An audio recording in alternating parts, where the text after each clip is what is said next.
I'm patient at Children's because I have severe hemophilia. It's where I bleed internally. My blood doesn't clot, so I'll get bleeds. The joint will swell and it's just pain.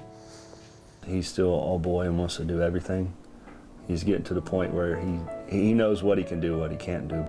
Most people in the United States have a blood clotting factor ranging from 50 to 100%. Keith's clotting factor is less than 1%. You do not have enough protein for your blood to clot normally.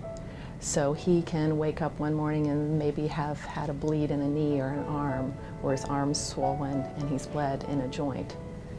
So he needs to take medication as soon as that happens. Just mix the medicine into like syringes, and then there's a needle and stick it in the vein. Fortunately for Keith, who has one of the more rare types of the disorder, Dayton Children's Medical Center is one of only 141 hemophilia treatment centers in the country.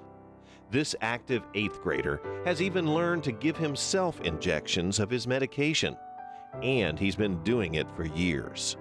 And they've always wanted me to infuse myself, but I was too scared to do it. And then I finally did it at 9, and I've been doing it since. He knows what he has. He knows how to deal with it. He knows how to do his own medicine, mix it, inject it. He's been doing that for several years. He knows a lot about the disease itself. And he doesn't spend a lot of time feeling sorry for himself, which I think is really important. The doctors at Children's have been fantastic. I mean, ever since we've been going there, they've really been our main source of who to go to for anything. We've been going there even in person or calling for advice forever, and I honestly don't know that we could have made it through the first probably couple years of his life with our minds intact without Children's. Although he has a bleeding disorder, Keith isn't afraid of physical activity. He's a high jumper on his school track team and wants to become a counselor at a camp for other children with hemophilia. He's been through tougher things in life than high jump practice and track practice. From what he's dealt with and overcome in the past and dealing with today, this is a piece of cake to Keith. I mean, there's like people with worse hemophilia. There's people with worse diseases that have to go through more than I do.